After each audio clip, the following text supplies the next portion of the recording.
Apple has announced a mixed reality headset that will supposedly change our relationship to technology as we know it. But is that even good?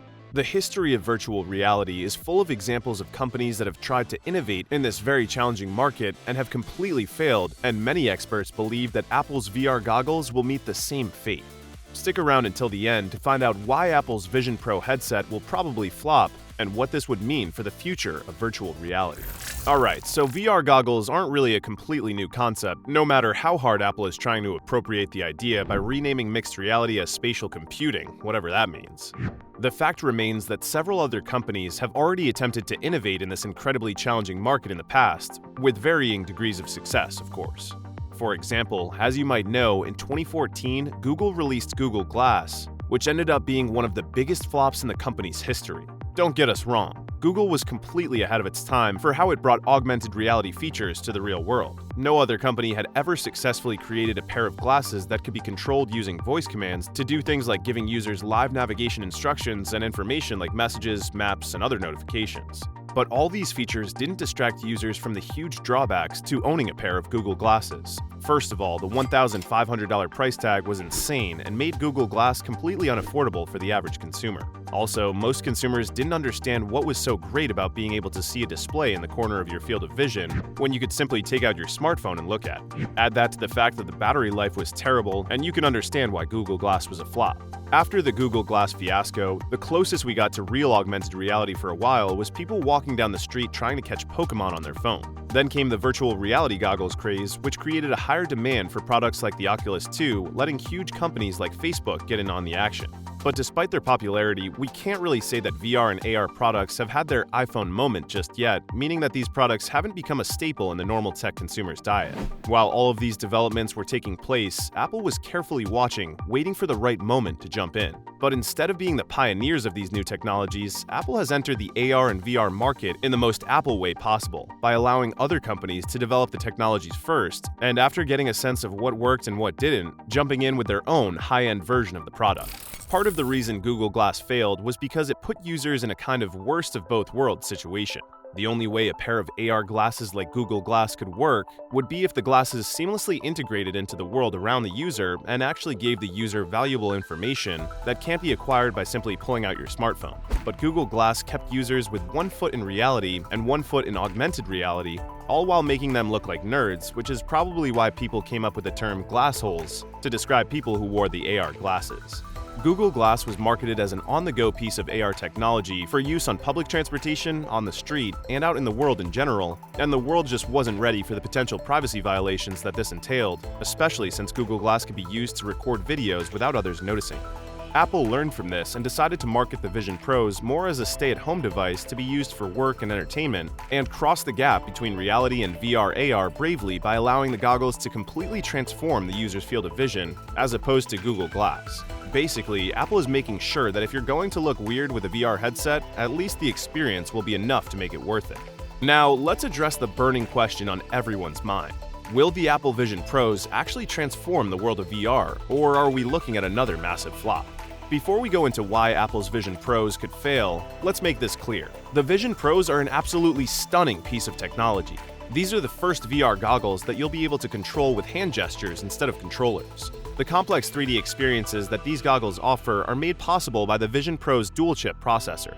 The Apple M2, currently the most powerful chip currently used in VR glasses, creates advanced graphics, runs the Vision OS system, and processes visual algorithms. On the other hand, the new Apple R1 chip is designed to function as an extremely low-latency sensor processor. It can transmit captured images in 12 milliseconds using the external camera ads on the Vision Pros. The high-precision eyeball trackers and micro OLED displays on the inside of the goggles provide superior 4K resolution to each eye, far surpassing the resolution of other headsets.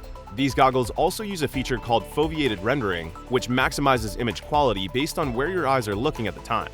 It's got 12 cameras, 6 microphones, and a projected screen to show a live image of your eyeballs to other people, which is kinda creepy, but the point is that these goggles are better than anything we've ever seen before. Having said that, there's still a pretty good chance that they'll flop, and here's why. Let's start with the obvious. The Vision Pros are ridiculously expensive. At $3,500, these goggles are completely unattainable for the average consumer, and here's where Apple could have gone wrong. There's nothing wrong with creating a pair of very expensive VR goggles and marketing them as an enterprise product for large companies that can afford them. Google learned this the hard way after nobody bought their Google Glass, and they ended up having to market it as an enterprise solution to try to save their product. But here's the thing, Apple isn't marketing the Vision Pros as an enterprise product. Most of the videos they showed in their demo featured people using the goggles at home for entertainment purposes, such as integrating them with meditation apps, games, and TV. If you're trying to sell an enterprise product, why are you marketing it with videos of dads taking pictures of their daughters at home with their goggles? Aside from very rich people, who in their right mind would spend $3,500 on a product like this for personal use? Now, it's important to keep in mind that overpricing their products hasn't been a problem for Apple in the past. Let's go back to 2007 when Apple launched the first iPhone. At that time, the smartphone market was already booming, and Apple completely changed the game by pricing the iPhone at $599, which is more than twice the price of other competitors' products. But that obviously didn't stop people from buying iPhones. Does that mean that Apple is about to have another iPhone moment with the Vision Pros? Well, no, not likely. The main difference is that there is still not a real need for products like VR goggles. We can already accomplish so much with the products we currently own, so why would we need to buy $3,500 goggles that we can use as a movie theater, a gaming console, and a work tool when we already have TVs, Xboxes, and PlayStations, and laptops? The reality is that the market just isn't big enough yet for the use of VR goggles like the Vision Pros to become as widespread as, say, the iPhone. You can't exactly create an iPhone moment when the product you're selling won't exactly solve any real problems. The fact that these goggles will be uncomfortable to wear in public and only have a 2-hour battery life doesn't help either. But what if Apple actually intended for all of this to happen? What if this is all part of a greater plan? Back in 1983, Apple released a game-changing product called Lisa. Apple's Lisa was a revolutionary computer as it was the first commercial machine that had a graphical user interface instead of a command line. The only problem was that Lisa was priced at $10,000, and as you might have guessed, it failed miserably. But that's not the point. The point is that 40 years later, Apple has a huge market share in the laptop and technology industry, and it's only when we look back that we realize that selling a lot of Lisa computers was not Apple's end goal. They were simply laying the foundation to dominate the market in the future. Many people have speculated that this is what they will try to do with the Vision Pros. Apple has stated that the goal is only to sell 1 million pairs of VR goggles, which even at $3,500 would still be less than 1% of Apple's total revenue, making experts question whether Apple is even looking to have another iPhone moment with the Vision Pros, or simply laying the foundation to become the dominant player in the VR industry in the future. At any rate, if the Vision Pros flop, this failure would not only be detrimental for Apple, but for the VR industry as a whole. After Google Glass and Meta's failures in the VR industry, consumers have very high expectations for the Vision Pros, and if they flop, many users will lose faith and interest in virtual reality products. But if there's anything that Apple has taught us over the past 2 decades, it's to always expect the unexpected. What do you think? Will the Vision Pros be a massive success or a massive flop? Let us know in the comments below.